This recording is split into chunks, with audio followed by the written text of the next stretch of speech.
Good morning, ladies and gentlemen. My name is Angel Marie Rivera. Today we'll be taking a look at the First Amendment and how it applies to public schools in the United States. The claim we'll be discussing today is that the limitations in students' rights are indeed an illustration of the First Amendment in U.S. public schools. This can be proven through the comparison between students' limitation of speech in obscene material and how it reflects the limitations of the First Amendment regarding pornographic content.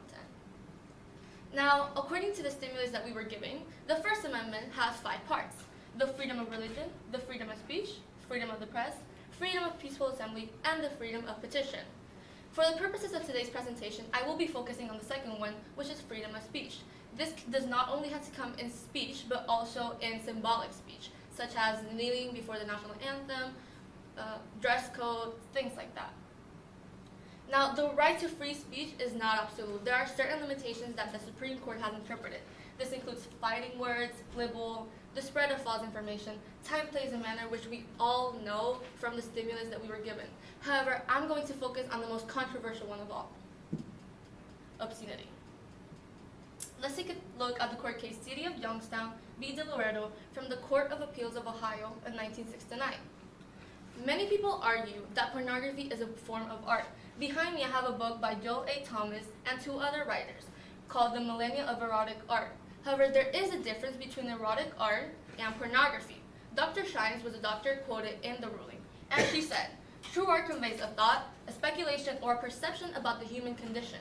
Pornography is pictures of sex organs and their usage devoid of all other meaning, the personality having no place. They bear upon one a sense of increasing ugliness and degradation of the human being. Pornography is not art, no matter how pretty the colors." In the court case Miller v. California, what was known as the Miller test was created. These are a series of 3 questions used to determine if certain material is obscene. We need to ask ourselves, does it appeal to prurient interests? Is it patently offensive as defined by local or state law? And does it lack serious artistic, literary, political, or scientific value? From this test, we can determine that there are 3 types of pornography: sexually violent material, non-violent but degrading sexual material, and sexual material that is neither degrading or violent. According to the Miller test, the first 2 would not be protected under the First Amendment because they answer yes to one of the questions that I mentioned before. The third one is protected under the First Amendment. However, according to the Attorney General Commission, the vast majority of available pornography fits into categories 1 and 2. So now, let's tie this back to the public school system. Let's look at the court case Tinker v. Des Moines in 1969 by the Supreme Court. The court ruled that students do not share their constitutional rights to freedom of speech or expression at the schoolhouse gate, and this is absolutely true. This is a snippet from the actual pamphlet of the OCPS Student Code of Conduct. Right here, clearly enumerated as the students' rights to express views through speaking and writing.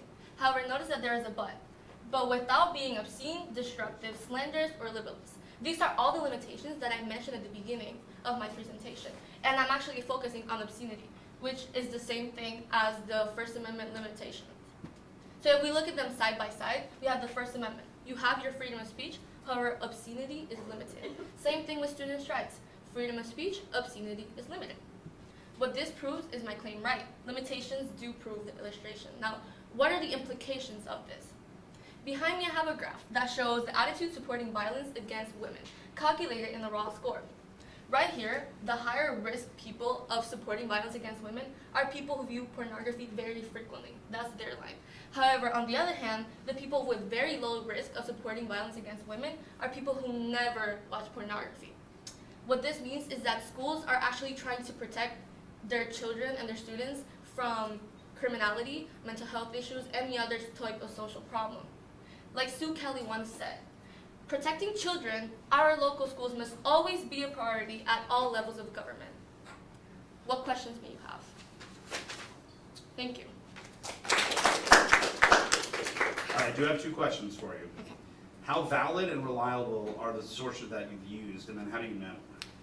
I chose, every single source I chose was actually either from the actual government, such as the Miller test actually came from the Department of Justice. Another one, I used the Edinburgh Classroom, which is actually an organization. The Legal American Law is another organization. So I made sure that they were all relevant and I did the Pace Raven thing that we do in class, making sure that I was getting information from reliable sources and scholar journals. Okay. And then what additional questions emerged from your research? There's a few. One of them that I really think is needs to be discussed is how are we going to determine what type of pornography students are looking at in their laptops? Because if we go through the Miller test, we can't do that for, what do we have, 3,500 students. We can't absolutely do that. So one of the questions is how relevant is this problem right now? If it should be our top priority, if there are other things that we should be looking at instead of looking at this. All right, thank you.